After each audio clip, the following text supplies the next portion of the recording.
Matt Bernier, Mike Beard taking a look back at the just completed Just a Game. It's a grade 1 for older fillies and mares on the turf. All of our recaps and our previews are brought to you by our friends at the New York Thoroughbred Breeding and Development Program. Mike, Antono was a bit of a buzz horse for the past handful of days. And look, the turf is firm and there was an honest pace. Yep. She finished like a freight train. Yeah, she's now run twice in this country for Chad Brown.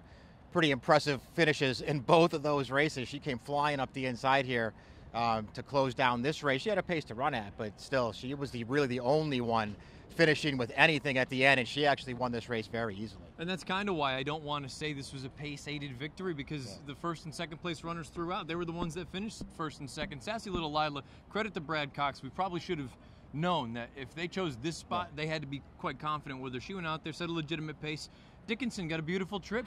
She couldn't even get for second. I think Dickinson and Celestine were both very disappointed in this race. They both sat right up close to Sassy Little Lila, tracking her on the pace. They couldn't get to that horse and were outfinished by her. But unfortunately for Sassy Little Lila, who you're right, ran a great race here, just no match for this Chad Brown thing flying up the inside. The big disappointment in the race was Roca Rojo. At no point was she ever involved. She never looked comfortable, and she never fired whatsoever. For me, it was a little bit concerning in that race down at Churchill. I think she won on class alone. Yeah. She's usually goofy with her lead changes, not like she was down there. I know it was a boggy turf course.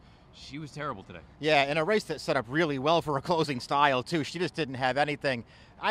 I'm starting to think with her at this point, she's a horse who wants cut in the ground. Firm turf, I don't think is her thing. When she catches turf with a little cut in the ground, she's a lot better, I think. Confident placement from Chad Brown with Antono here making her stakes debut in a grade 1. And guess what? She buries the field. Very impressive, winning the Just a Game. We'll take a break. When we come back, the Met Mile.